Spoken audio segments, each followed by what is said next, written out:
हरे कृष्णा, राधे राधे। स्वागत है आप सभी का गोविंद भजो चैनल पर। आज हम सुनेंगे दशामाता व्रत की छठी कथा। एक राजा था, उसकी रानी कोमलांगी थी, अर्थात फूलों से भी ज्यादा कोमल थी। वह फूलों की शैया पर शयन करती थी। एक दिन फूलों के साथ कच्ची कली भी आ गई। कच्ची कली के कारण उसे रात को नींद नहीं आई। वह करवटें बदलती रही।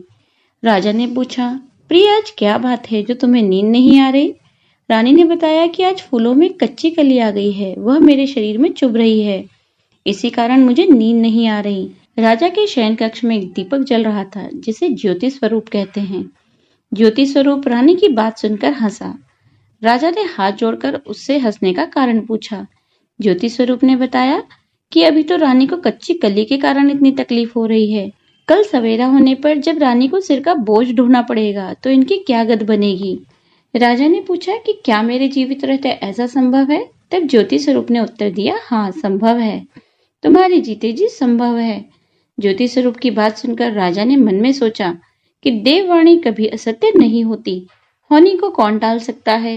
रानी को अवश्य बोझा ढोना ही पड़ेगा, परंतु यह हो सकता है कि यदि मैं इसे संदूक में बैठाकर समुद्र में बहा दूं तो यह बोझा ढोने से बच जाए, क्योंकि समुद्र में डूब जाने पर बोझा ढोने से बच ही जाएगी। राजा ने उसी समय रानी से कहा, चलो मैं तुम्हारे मायके छोड़ आऊं, कुछ दिन तुम वहीं पर रहना। रानी बोली, परंतु महाराज, मेरे मायके में तो कोई भी नहीं है, मैं वहां किसके पास रहूंगी? राजा ने कहा, तुम्हारे गोत्रज संबंधी वहां बहुत अच्छी दशा में हैं, मैं उन्हीं के पास तुम्हें भेज देता हूँ। रानी ने राजा की बात मान ली। रानी ने बहुमूल्य आभूषण और कीमती वस्त्र धारण किए। तब राजा ने रानी को संदूक में बिठाकर नदी में बहा दिया। वह नदी समुद्र में ऐसी जगह मिलती थी जहां पर राजा की बहन और बहनोई का राज्य था। समुद्र में मोती निकालने का ठेका राजा के बहनोई ने ले रखा था। वह संदूक बहता बहता जब राजा के बहनोई के इलाके में पहुंचा तो उसने मल्लाहों को आज्ञा देकर संदूक को समुद्र से बाहर निकलवा लिया। संदूक को उसने अपने महल के शयन कक्ष में भिजवा दिया और आदेश दिया कि मेरे पहुंचने तक इसे कोई नहीं खोले। राजा का बहनोई, जो उस जगह का राजा था, उसके शयन कक्ष में संदूक पहुंचते ही रानी को पता चला कि इस संदूक को राजा ने समुद्र में से पाया है, तो वह फौरन शयन कक्ष में आई। उसने पहरेदारों को हट जाने को कहा। रानी ने संदूक को खोल लिया। उसे संदूक के अंदर 16 श्रृंगार किए एक स्वर्ग सुंदरी मिली।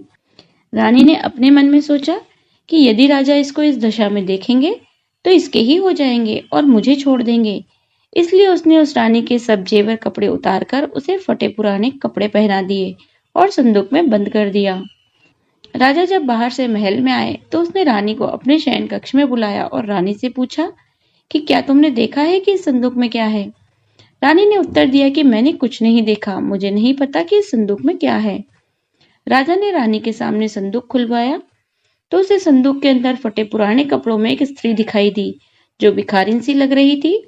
रानी ने कहा, यह कोई भिखारिन लग रही है, इसको कारखाने में भिजवा दिया जाए, वहां लकड़ी ढोकर अपना जीवन निर्वाह करती रहेगी।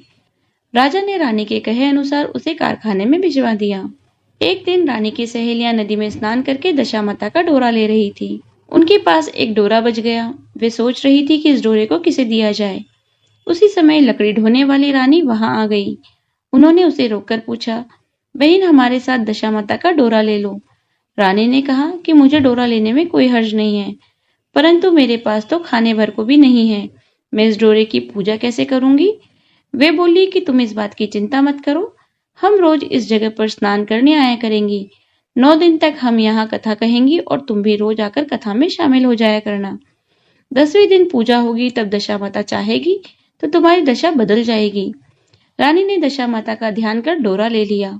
उसी दिन रानी के पति राजा को यह चिंता हुई कि रानी को संदूक में बंद करके बहा तो दिया था, परंतु क्या वो बच गई होगी? उसकी खोज खबर लेना चाहिए। राजा एक नौका पर बैठकर नदी की यात्रा करता हुआ अपने बहनोई के यहाँ पहुंचा। संध्या के समय वह अपनी बहन से बोला, मेरे हाथ पैरों में आज बहुत दर्द हो रहा है, किसी दबाने वाले को बुलाओ। तब उसकी बहन ने लकड़ी ढोने वाली भिखारिन को बुलाकर लाने की आज्ञा दी। उसे कहा, आज रात तुम मेरे भाई के पैर दबा दो। वह बड़े संकोच में पड़ गई। अपने मन में सोचने लगी, आज तक मैंने किसी पुरुष को छुआ तक नहीं।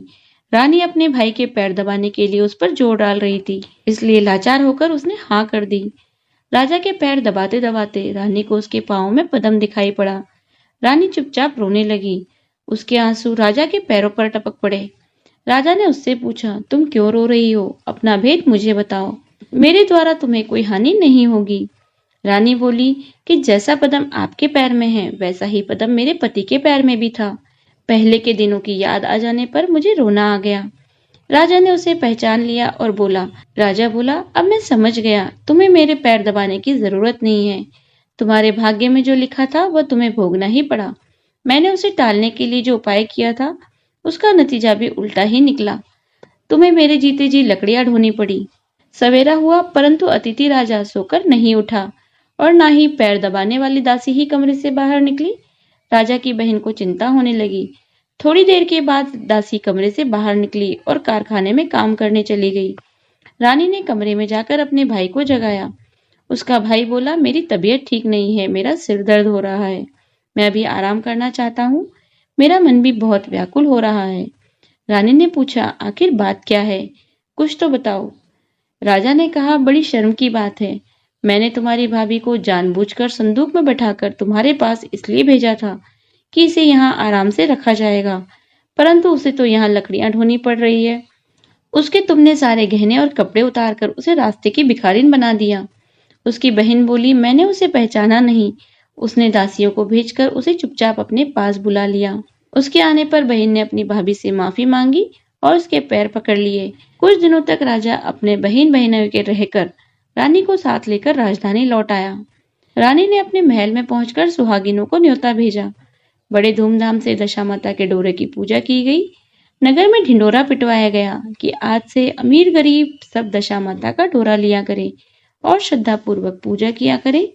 जिसके पास पूजन पारण के लिए धन की कमी हो तो वो महल से आकर ले जाया करे। हे दशा माता, जिस प्रकार रानी के दिन फेरे वैसे ही सभी के दिन फेरना, सभी की दशा ठीक करना। बोलिए दशा माता की जय। तो यह थी आज की कथा। यदि आपको वीडियो अच्छी लगी हो तो लाइक कीजिए, ज्यादा से ज्यादा इसे शेयर कीजिए। यदि आप चैनल पर नए हैं तो चैनल को सब्सक्राइब कर लीजिए, बेल आइकन को प्रेस कर दीजिए जिससे आने वाली नई कथाओं की नोटिफिकेशन आपको तुरंत मिल जाए। मिलती हूँ आपसे अगले वीडियो में, तब तक बने रहिए गोविंद भजो चैनल पर। हरे कृष्णा, राधे राधे।